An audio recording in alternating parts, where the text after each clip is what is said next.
You're listening to Answering the Call, the official podcast of the 12th Man Foundation. Our show provides listeners with an insider perspective of Texas A&M athletics and its greatest supporters. This podcast will bring you exclusive interviews with coaches, athletes, donors, and the dedicated staff of Aggie Athletics and the 12th Man Foundation. You ready? Let's dive into today's episode. Welcome back to another episode of Answering the Call podcast, the official podcast of the 12th Man Foundation. I'm your host, Ivy Robinson, and today I'm sitting in studio with Texas A&M Volleyball opposite hitter, Logan Lednicky. Logan, thank you so much for coming on the podcast. Yeah, of course. Thanks for having me. Logan, to start off, I want to bring something up really quick. I don't know if you remember this, but about a year ago, we were filming. You were helping us, you and some teammates were helping us film a video for a donor event. And in that video, I did a random poll. I asked all of the athletes who has the most unique talent on the team. And so many people, so many of your teammates said, Logan has this unique talent. I don't know what you're about to say.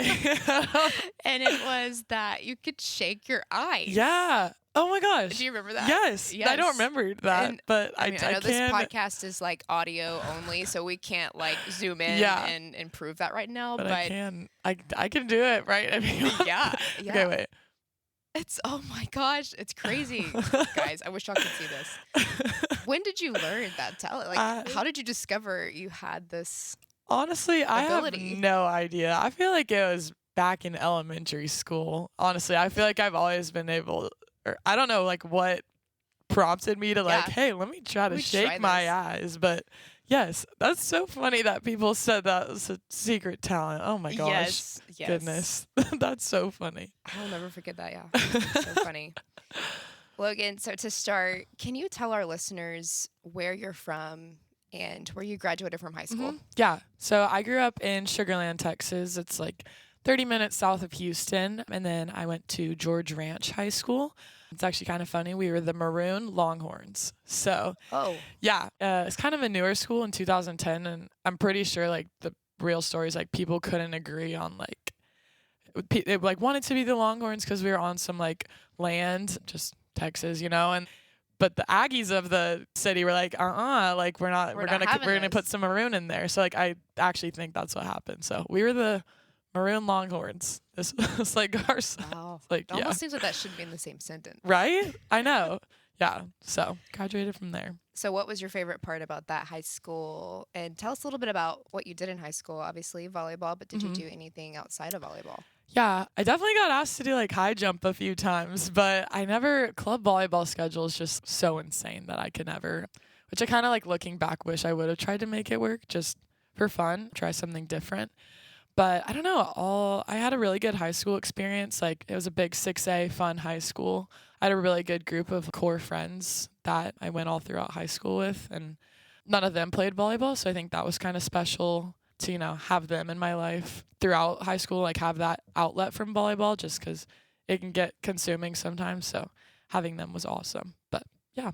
Tell me a little more about club and who you played for, what the schedule was like, balancing that. Yeah, like I said, club volleyball is just insane travel schedule. And so I played for Houston Skyline, and I played for them, 6-7 years maybe. Started there when I was 13, and just I couldn't have asked for a better club home growing up, and it got me clearly to where I am today. So like forever grateful for that club and all the people.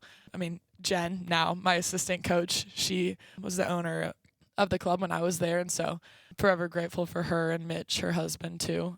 And so, yeah, no, I had the best experience. I don't know, I started on the third team when I was 13. And so, I don't know, I like to tell people that it's kind of just a testament to hard work, and however much you're wanting to put into it, you can kind of accomplish whatever your dreams are. My 14s and 15s year, I was on the second team. 16s year, I made the top team, but cut short due to COVID. So we played one tournament and couldn't get any exposure off of that. And then 17s and 18s played on the top team. But I don't know. I just like to tell people that story. It's like, it doesn't really matter where you start. It's kind of how you finish and how much you put into it. So yeah, to keep going, to keep pressing through. Exactly. Yeah. I want to go back a little bit. So, just volleyball in general, why did you start playing the sport? Who encouraged you to pursue the sport? Yeah, I think both my parents probably they put me in every sport possible growing up. Like I've played or tried, I don't know about played, but I tried like golf, tennis, basketball, swim, softball, dance, and then volleyball. And so I'm like super thankful that they pushed me to try, everything, even if I wasn't a huge fan of golf, but happy I tried it. Good experience. And then it kind of just I found my love for volleyball as I kept playing, and I started off with just some like clinics and stuff just for fun with friends, and then yeah, I kind of just ended up with volleyball. So, I don't know. I think getting to like play all those different sports kind of led me, I don't know, I wasn't like super successful in all of them, but led me to be probably a more versatile athlete today. So Right. yeah. Right. I think so. I mean, that it just reminds me when I was growing up too, my parents encouraged me to try a lot of different activities to Yeah. find your passion. And you don't know unless you Exactly. try, Yeah. right? And like this is pretty secret. I don't know how many people know this, but like I even did theater growing up as a kid. And that's what my parents emphasized. They were just like, try everything. Find what you Yes. love. Find what you love to do. Clearly I didn't choose that path, but it was a good experience, and Yeah. I did a play or two and had fun doing it when I was 13, but no, but I agree, like right there with you. Just try everything. Mhm. Find what you love. Tell me more about your family. So both my parents went here. My dad was a long snapper here at A&M. He was a walk-on and then earned a scholarship. So I think just hearing his story is super inspiring and kind of led me to want to be an athlete here at A&M. And my mom, she worked in the football office here, so my whole family just loves Aggie athletics through and through. And then I have a little sister. She plays volleyball as well. She's a senior in high school this year. And then waiting on her acceptance to A&M, so fingers crossed on that one. But yeah, no, I grew up probably coming to every Aggie home football game since I was born.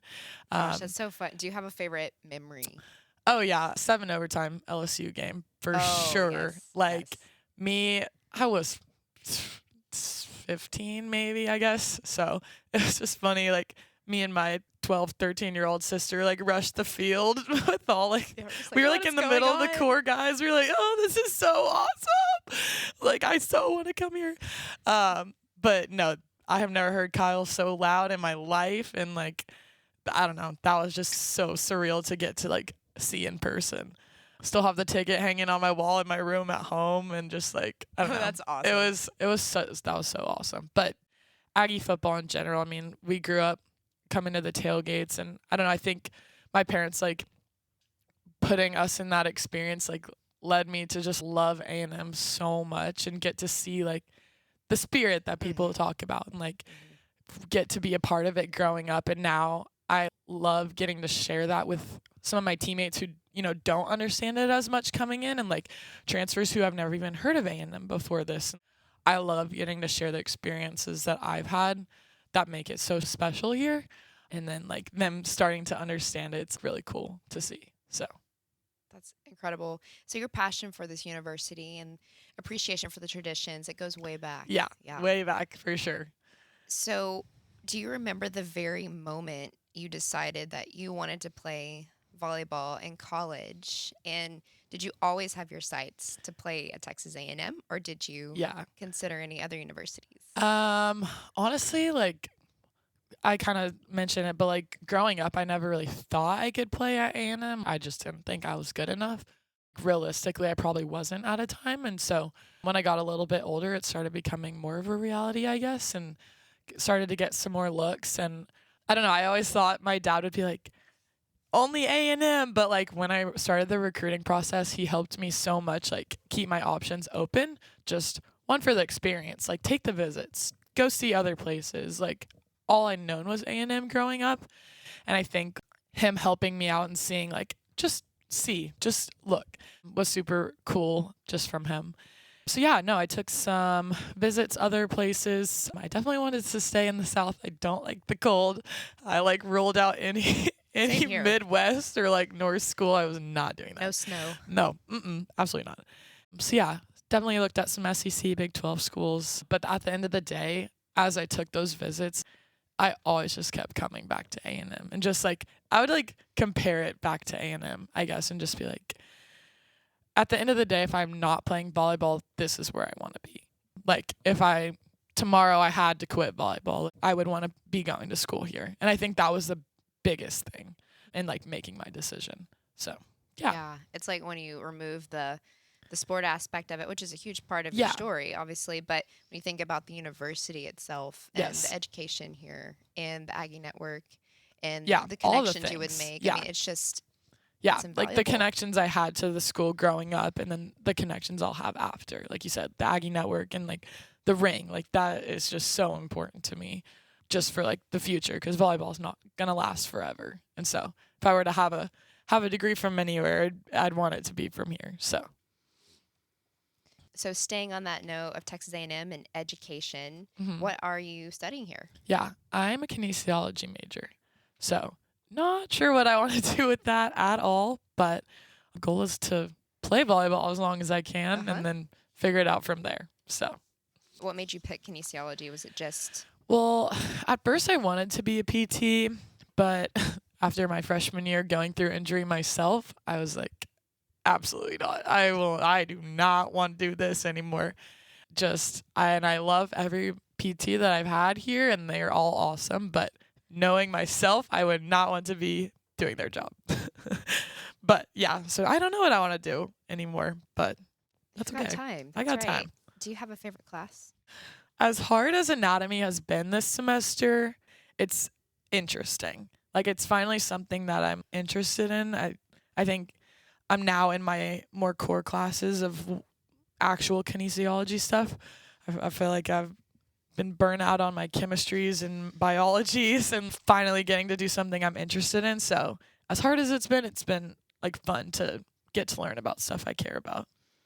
When you found out that you would get to attend Texas A&M, obviously growing up in an Aggie family, that was a huge accomplishment for you. And I'm sure the emotions you felt were just indescribable. So when you finally figured out, hey, I get to play here and wear the maroon and white, what did it feel like?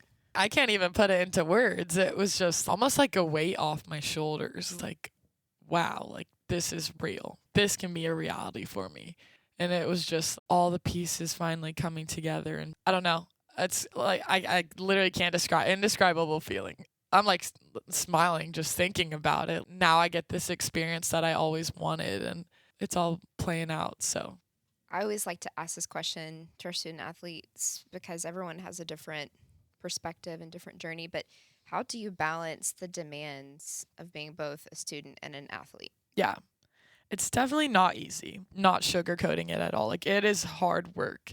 You just have to time manage. Like, coming in freshman year, I thought I knew what time management was, but I did not. It was a whole other level here in college. And so I think just taking advantage of the small blocks of time that you do get out of class or out of practice, I think those in-between moments are super important. The hour between class and practice is usually like a good homework block. So after practice, you're not like drained from practice and having to sit back down and do homework. And as far as like travel trips and stuff, I think it's just being proactive. Try to get your stuff done before, because when you're on the road, you're not going to want to sit down and do it. And especially like leading up to a game, you're going to want to get a nap in and just like decompress. Have there been any specific resources that y'all have as athletes that have truly impacted your success or helped you time manage and stay on top of your classes? I've definitely taken advantage of the tutors that they offer. Those have been super, super beneficial. Just meet an hour a week and you get some like supplemental help. And then I agree, like even having easy access to nutrition, like I get nice fresh eggs in front of me and I don't have to take the time to make it at home or go somewhere and go grab it and take more time. Like I can get my food, get my stuff done, get to class, and it definitely like I said, makes those in between times a little bit longer so you can focus on getting your stuff done. So yeah, no, definitely I think those two probably stick out. Yeah. So those resources, those little things that you'll have access to when they're all added combined together, I mean, Yeah. it really makes the difference. And really, 100%. I feel like it just sets you up for ultimate success. Yeah, for sure. So, Logan, you're also a 12th Man Foundation 1922 Fund scholarship recipient. Can you tell us how it felt when you received that scholarship and what it meant to you? Yeah, it's honestly just kind of mind-blowing that like people pour so much into Aggie athletics and like care so much about us that they can help fund my experience here. And it's just such a blessing. I mean, getting the opportunity, like you said, to have these resources and be set up for success with an awesome degree when I leave here and a ring and all the things. Like the best word I can just say is just a really, really big blessing. And I'm so, so thankful that the McNeelys fund my scholarship. I don't know if they're listening, but like, thank y'all. And just all the 1922 fund donors, like, you're making our experience here so special and giving us the opportunity to be set up for success while we're here in college and then, for the rest of our lives. So that's great. So you said something a little earlier in one of your responses did you say you had an injury your freshman year? I did, yeah. So tell us about that a little bit, what that experience was like, the challenges you had to overcome with that injury, and how you stayed positive to get through that. So we had 4 games left in the season, I believe, and I'd been having some foot pain. So we got back from Auburn, and I went in for an x-ray, like, I'll be fine, like, not really thinking much of it. And I rolled out of there in a cast. So, yeah, he, like, slapped the cast on me, and I was like, all right. So I had a stress fracture in my navicular bone in my foot, which is just, like, I pretty much cracked it, like, halfway down, which was in the end a blessing so I don't have to get surgery. So yeah, I was casted, put on a like non-weight bearing scooter for like 7 weeks maybe, and then went into a boot on the scooter and then walked. It was just like whole progression. But yeah, that taught me a lot, I will say. And especially being a freshman too, like at first I thought my world was ending and I was like, oh my gosh, this is the worst thing ever. But at the end of the day, like I learned so much about myself. I grew so much on and off the court as a person, just so much like learned from the people around me, learned how to lean on the people around me. So honestly, I'm like super, super grateful for the experience as much as it was hard and I pretty much rehabbed that whole spring and then got cleared right before we started preseason that next year. It was a lot longer recovery than I had originally thought. But no, like it taught me so much. And I don't know, I kind of mentioned earlier, but like the PTs were amazing. And like my trainer at the time, she like helped me so get through that. And just like, I'm not very good at like talking to people about how I feel and like hard things. And so I think I just learned, like I said, how to like lean on the people around me and look for help. Yeah. And so maybe like to recognize like, hey, it's okay to ask for yes, help, or it's exactly it's okay to not be okay. Yes, yeah. Literally, because there was like highs of days and where I would get to like progress, but then like the lowest of lows. And so I think, like you said, just learning how to like ask for help. But no, I learned a lot. As much as it was not fun, it was like I wouldn't change it for the world. So do you think when you got through that, you recovered and you were back to 100%, when you started playing again, was it a moment of like just ultimate, like did you feel almost rejuvenated? Yeah, for sure. Like a fresh start. Yes, yeah. And I had been dealing with some other just like minor stuff injury wise. And so I think having that time off kind of gave me, like I hadn't taken off of volleyball in 10 years, whatever, how long. And so I think having that like off period of just like letting my body reset and rest mentally and physically, right? Like, I mean, it had just been go, go, go, go for like as long as I can remember. And so I think having that break was, like you said, like a feeling refreshed.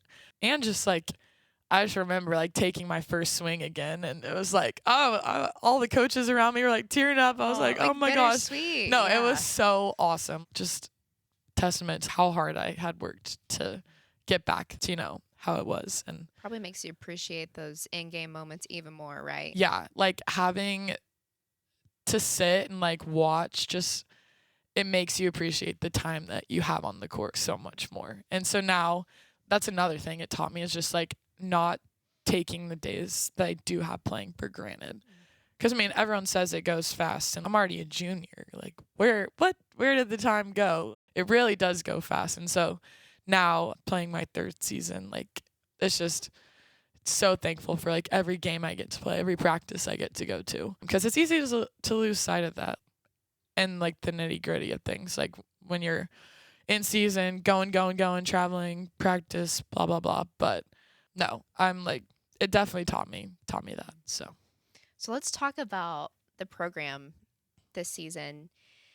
And Coach Morrison, can you describe the environment and the culture that Jamie has instilled in this volleyball program from your perspective? Yeah. I think within the team, he's built up a great culture, like, within the girls, and brought in some really, really good people to the program, and just it makes it fun, like, day in and day out, getting to compete with these girls and the staff.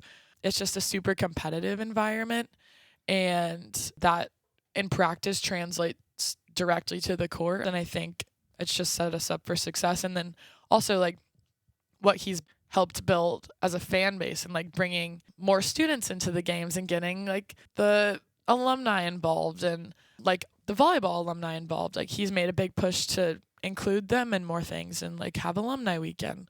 And so I think, like, it's funny, like, him not knowing about A&M coming in, but just clicking with the, like, traditions and the culture so fast, and, like, running with it and just accepting it, I guess. I don't know. A lot of people are probably, like, iffy about it at first, but I think he just, like, saw it and was like, this is awesome, and kind of took it and ran with it. Yeah. So. From my perspective, I feel like Jamie has just totally embraced everything that A&M is Yes, about, for and the sure. fan base and the culture. And he wants that to translate in Reed Arena for y'all's games. For sure. And I think it's been awesome. Yeah, no, definitely. I mean, he's talked about, like, getting a volleyball game in Kyle, like how Nebraska did, and just, like, bringing that here, which I think would be awesome. I would totally love that. But yeah, just really embracing the tradition and, like, the history of the school. So, what do you think you've learned from Jamie so far, maybe off the court, and how it translates into how you approach life or the game of volleyball? I don't know. I think I'm not always good at communicating, and I think he's big on having the tough conversations that sometimes you don't want to have. And I think just him being here the last 2 years, I've grown a lot in that aspect of, like, being more willing to have those tough conversations, even if it's not about volleyball, like with a friend about XYZ. And so I guess that's one of the, like, the biggest things I've taken from him, not volleyball wise, just having those tough conversations when you need to. Yeah. So tough conversations are what helps you grow sometimes. Yeah, and exactly. Keeps progression happening. For sure. What mottos has he established to help the team achieve success? Yeah. We like to call them Jamieisms. He has, like, a lot of things he says. I'm trying to think of one. He always says, like, just be a good human. At the end of the day, like I said earlier, like, volleyball is going to end someday, and once we're done here, he wants us to go out and be good, successful humans in the world. And so I think, like, a lot of what we do revolves around that, and just, like, how we treat others, how we respond to others on and off the court. So be a good human sticks out. Are there any other staff members that have really impacted your volleyball game? Maybe who you are as a person? You had mentioned Jen earlier. Yeah, just having Jen, like, it's just a full circle moment. And it's, like, honestly kind of crazy that she's here now working at A&M. Just growing up, like, with her in my life. I mean, me and Ava would babysit her kids at home. And so it's just, like, so awesome. We all call her Mama Jen. Like, she's literally our second mom here. And so, you know, she's just someone who is so consistent, and you always know, like, if you're having the worst of worst days, like, you can go and talk to her and it'll be okay. She gives some good mom hugs too. Brooke always, like, gets her daily mom hug from Jen. So yeah, no, Jen, I mean, all the staff, like, everyone has, you know, impacted me in a different way. But Sam, our SID, is pretty cool too. Shout out to Sam. Shout out Sam. Logan, I've heard that Jamie encourages y'all to work hard and play for your why? Is that another Jamieism? That is a Jamieism. Yes. So what would be your why? I don't know. I kind of mentioned it earlier, but just like that little 5-year-old Aggie fan who just like loves A&M so much and saw her dad get to play here and her parents went here. And I mean, I'm a 4th generation Aggie, so it's like literally in my blood. Just playing for that like little girl who just thought it still thinks it's the coolest thing in the world getting to play here. And just like thinking back when the days get tough, how much I was impacted by getting to see the student athletes, play, and just like the small interactions that I did have with, whoever, like Shelby Sullivan and Hall and Hands, like growing up.